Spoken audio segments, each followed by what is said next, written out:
নমস্কার সবাইকে কৈলাস স্টাডি সেন্টারের তরফ থেকে। তো আজকের এই ক্লাসে আমরা আলোচনা করব জেটেট 2024 বাংলা ক্লাস পেপার 2 মানে লেভেল 2 6 to 8। আর আজকে এটা প্রথম ক্লাস বাংলার। এর পূর্বে আমি যে ভিডিও আপলোড করেছি 6 to 8 উপর, সেটা ছিল 6 to 8 এর বাংলা সিলেবাস। যদি আপনারা না দেখে থাকেন তাহলে সেই ভিডিওটা দেখে নেবেন, আর ওর লিঙ্ক আমি ডিসক্রিপশনে দিয়ে দেবো বা কমেন্টে দিয়ে দেবো। তাছাড়া প্লে লিস্ট থেকে পেয়ে যাবেন, যেটা জেটেড 6 to 8 এর প্লে লিস্ট আছে, সেখানে সিলেবাস আপলোড রয়েছে। তাছাড়া যারা 1 to 5 ভরেছেন তাদের জন্য ওখানে ভিডিও আপলোড করা হয়েছে। আজকের এই প্রথম ক্লাসে অনেক লেট হয়ে গেছে, ঠিক আছে, তবু সিলেবাসটাকে কভার করার চেষ্টা করব।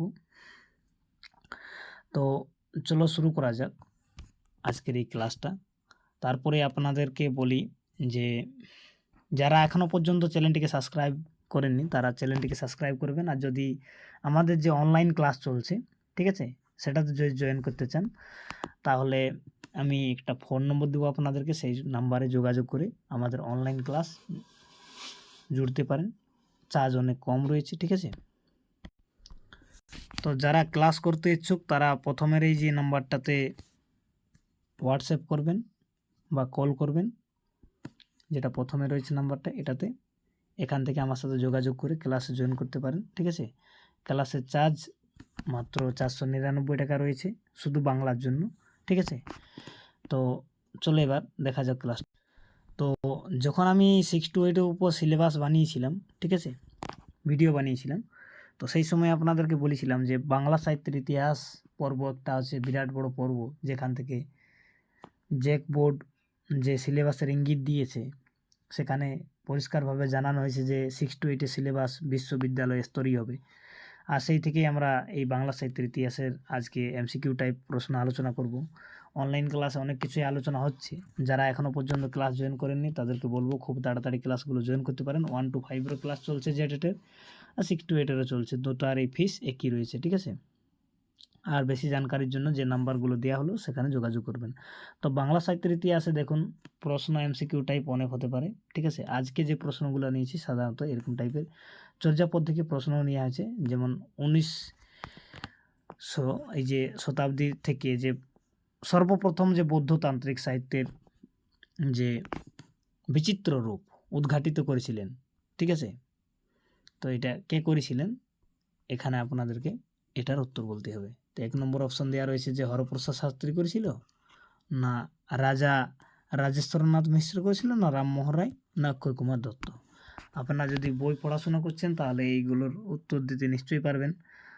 তো এটা ছিল প্রথম প্রশ্ন, কমেন্ট করে জানাবেন, ঠিক আছে, নাহলে পরে আমি উত্তরের বলে দেব। এরপরে দ্বিতীয় নম্বর যে প্রশ্ন নেওয়া হয়েছে সেটা হচ্ছে যে সংস্কৃত বুদ্ধিস্ট লিটারেচার ইন নেপাল নামক তালিকাটি কে প্রকাশন করেন। তো এখানে ভূদেব মুখোপাধ্যায়, না হরপ্রসাদ শাস্ত্রী, না রাজা রাজেন্দ্রলাল মিত্র বা সনীত কুমার চট্টোপাধ্যায়। কমেন্ট করে জানাবেন, এর উত্তর আমি ভিডিও শেষে দেব, ঠিক আছে। 3 নম্বরে যে প্রশ্ন নেওয়া আছে সেটা হচ্ছে যে রাজা রাজেন্দ্রলালের মৃত্যুর পর সরকারকৃত কার উপর পুঁথি অনুসন্ধানের ভার পড়েছিল। এই সময়কালটা হচ্ছে যে লগভগ 1800 পরে ভারতবর্ষ জুড়ে যখন ইংরেজ শাসন, ইংরেজদের যে এক কোম্পানি ছিল সেখানে ইস্ট ইন্ডিয়া কোম্পানি, তো তাদের যে এখানে শাসন প্রণালী ছিল, তারা এখানের বিভিন্ন রকম পুঁথি, ধর্মগ্রন্থ, পুরানো যত যে তথ্যমূলক জিনিস ছিল সেগুলো ওরা স্টাডি করত। তো সেই সময় এগুলো অনুসন্ধান করার একটা কমিটি গঠন ছিল বা কাকুকে ভাড়াবাদ দিয়েছিল সেই তারা। তো ওইখান থেকে এই প্রশ্নটা যে যখন রাজা রাজেন্দ্রলালের মৃত্যু হলো তারপর কাকে দেওয়া হয়েছিল। তো এখানে 3টে অপশন রয়েছে তোমাদের জন্য, যে সনীত কুমার চট্টোপাধ্যায়, প্রবোধচন্দ্র সেন, ডাক্তার সাইদুল্লাহ আর হরপ্রসাদ শাস্ত্রী। তো জানাবেন এবারে কমেন্ট করে যেটা কাকে দেয়া হয়েছিল। আপনারা নিশ্চয়ই পড়াশোনা করেছেন সাহিত্য সম্পর্কে অনেক কিছু। তো 3টা প্রশ্ন তোমাদের উপর দেওয়া রইল, ভিডিও শেষে আমি এর উত্তর বলে দেবো। 4 নম্বরে যেটা নেওয়া হয়েছে এটা হচ্ছে খুবই সহজ প্রশ্ন, যারা বাংলা সাহিত্য নিয়ে পড়াশোনা করেন তারা তো চোখের মিনিটে উত্তর দিবে এটা। সেটা যে বাংলা ভাষার প্রাচীনতম নিদর্শন কি? শ্রীকৃষ্ণ কীর্তন, চর্যাপদ, না মনসা মঙ্গল, না শ্রী চৈতন্য চরিতামৃতম। তো এখানে কী হবে? চর্যাপদ হবে এর অ্যান্সার। পরবর্তী প্রশ্ন যেটা নেওয়া হয়েছে, দেখুন, চর্যাপদের পুঁথি কে আবিষ্কার করেন?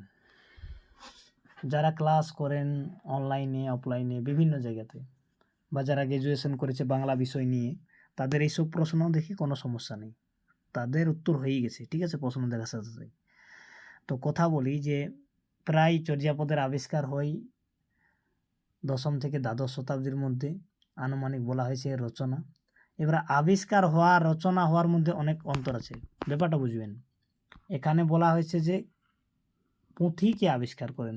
আবিষ্কার করা মানে ইংলিশে যেটাকে আমরা বলি ডিসকাভারি। তো কে খুঁজে বের করেছেন? আর চর্যাপদ যেটা রচিত হয়েছে সেটা হচ্ছে 10ম থেকে দ্বাদশ শতাব্দী। কারা করেছে? বৌদ্ধ, সহজিয়া, সিদ্ধাচার্য যারা ছিল তারা করেছে। তাহলে এটা কে আবিষ্কার করেন? তো এর উত্তর কী হবে? সুনীত কুমার চট্টোপাধ্যায়, শিবনাথ শাস্ত্রী, প্রভুচন্দ্র সেন, হরপ্রসাদ শাস্ত্রী। তো এটা গুগল করলেও আপনারা পাবেন, তাছাড়াও এমনিতেই আপনারা অনেক পড়াশোনা করেন, সবাই জানেন যে এটা হরপ্রসাদ শাস্ত্রী এর উত্তর হবে। তারপরে যে প্রশ্ন নেওয়া আছে 6 নম্বর প্রশ্ন, সেটা হচ্ছে যে চর্যাপদের পুঁথিটি কবে আবিষ্কৃত হয়? খুব ইম্পর্টেন্ট প্রশ্ন, অনেক রকম পরীক্ষাতে আসে এই প্রশ্ন। তো চর্যাপদের পুঁথিটি হরপ্রসাদ শাস্ত্রী নেপাল যখন যায় পুঁথির অনুসন্ধানে, প্রথমবার যায়, দ্বিতীয়বার যায়, তৃতীয়বার যায়, এরকমভাবে অনেকবার গিয়েছেন। 1907 সালে এই পুঁথির কিন্তু উনি আবিষ্কার করেছিলেন। ঠিক আছে, এখানে একটা প্রশ্ন আজকের ক্লাস দেওয়া রইল তোমাদেরকে, যারা জানেন তারা কমেন্ট করে হয়তো জানাবেন।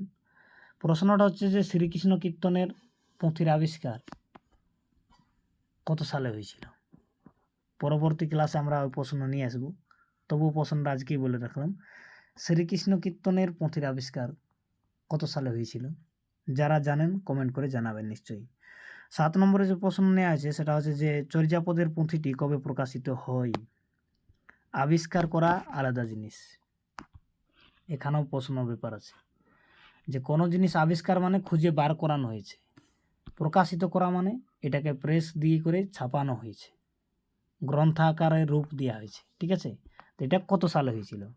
তাহলে এখনই আমরা আলোচনা করলাম কত, যে 1907 সালে চর্যাপদের পুঁথি আবিষ্কৃত হয়। কিন্তু প্রকাশিত হয় কবে? প্রকাশিত হয় 1910, 1912, 1926, না 1916। তো এখানে একটা কথা মনে রাখবেন, প্রকাশিত বারবার বলছি, প্রকাশিত হচ্ছে আলাদা, আবিষ্কৃত হচ্ছে আলাদা। প্রকাশিত হয়েছিল 1916 সালে। ঠিক আছে, 1916 সালে মনে রাখবেন। এবার 8 নম্বর যে আমরা প্রশ্ন নিয়েছি সেটা হচ্ছে যে চর্যাপদে কোন পুঁথিটি হরপ্রসাদ শাস্ত্রী আবিষ্কার করেন আর মহামহোপাধ্যায় হরপ্রসাদ, তো এখানে কোন পুঁথিটি আবিষ্কার করেছিলেন? এটা খুবই কিন্তু মানে সাংঘাতিক ধরনের প্রশ্ন, কনফিউজ করার জন্য, যে চর্যা কোষ নিশ্চয়, না কি চর্যা পদকোষাবলী, নাকি চর্যাচর্য বিনিশ্চয়, না আশ্চর্য নিশ্চয়। তো এর মধ্যে কোনটা হবে? তোমরা তো খুবই পড়াশোনা করছো মনে হয়, কেননা সবাই জগৎ থেকে যে টেট শুরু হয়েছে ভালো করে পড়াশোনা করছে জানি। তো কমেন্ট করে জানাবেন 8 নম্বর প্রশ্নের উত্তর। ঠিক আছে, নাহলে আমি পরে বলে দেবো পরবর্তী ক্লাসে। এরপরে প্রশ্ন হচ্ছে যে চর্যাপদের পুঁথিটি কোথা থেকে গ্রন্থাকারে প্রকাশিত হয়? জাতীয় সাহিত্য পরিষদ থেকে, কেন্দ্রীয় পুস্তক পরিষদ থেকে, রাজ্য পুস্তক পরিষদ থেকে, আর বঙ্গীয় সাহিত্য পরিষদ থেকে। যারা বাংলা সাহিত্যের ইতিহাসের কারো একটা বই, সুকুমার সেন হোক, অসিত কুমার বন্দ্যোপাধ্যায়, দেবেশ কুমার আচার্যর হোক, যারাই বই পড়ে থাকবে তারা এই উত্তরটি সঠিকভাবে দিতে পারবে। ঠিক আছে, যারা পাচ্ছেন না তারা পরবর্তী ক্লাসে তাদেরকে আমি বলে দেবো। ঠিক আছে, এরপরে যে 10 নম্বর প্রশ্ন নেওয়া হলো সেটা আছে যে মহামহোপাধ্যায় হরপ্রসাদ শাস্ত্রী কোথা থেকে চর্যাপদের পুঁথি আবিষ্কার করেন? এটাও খুব ইম্পর্টেন্ট প্রশ্ন।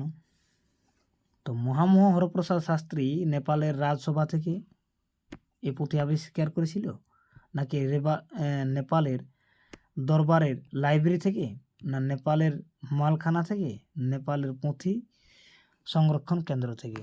তো নেপালের কি হচ্ছে রাজসভা না হবে এটা, ঠিক আছে, রাজ দরবারের যে লাইব্রেরি ছিল সেখান থেকেই আবিষ্কৃত হয়েছিল, ঠিক আছে।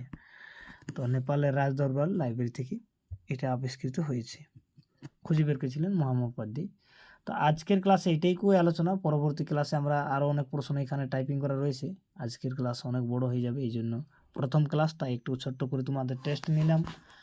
জানাবেন ক্লাসটা কেমন লাগলো, আর যদি পুরা সম্পূর্ণ সিলেবাসের উপর ক্লাস চান তাহলে কমেন্ট করে জানাবেন।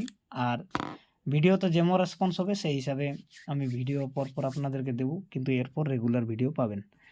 আশা করি সবাই ব্যাপারটা বুঝতে পারছেন যে কেমন ধরনের চর্যাপদের প্রশ্ন হতে পারে। আর আরও অনেক কিছু জিনিস রয়ে গেল যেটা আমরা হয়তো অনলাইন ক্লাসে আমাদের আলোচনা করব, এখানে আর সম্ভব হচ্ছে না, ঠিক আছে। তো চলো আজকের ক্লাস এখানেই শেষ, আর পরবর্তী ক্লাস আমি খুব তাড়াতাড়ি নিয়ে আসবো। যারা 1 to 5 এর ক্লাসের জন্য অপেক্ষা করে আছেন তাদের ক্লাসও কালকের মধ্যে লোড হয়ে যাবে, আপলোড হয়ে যাবে, ঠিক আছে।